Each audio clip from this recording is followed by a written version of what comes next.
Hello दोस्तों, आप सुन रहे हैं सुपर न्यूज भोजपुरी। यानी कि कल सुबह प्रमोद प्रेमी जी का एक और न्यू एल्बम सॉन्ग रिलीज होने वाला है।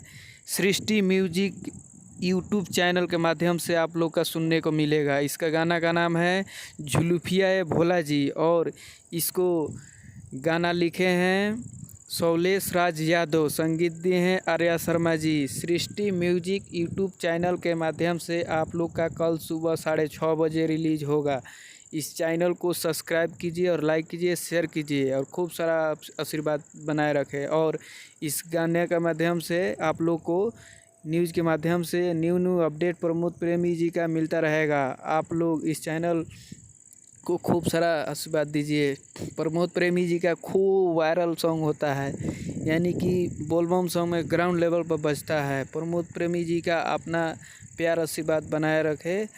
हर हर महादेव, भोले शंकर दानी, शिव शंभु भोलेनाथ आपके साथ।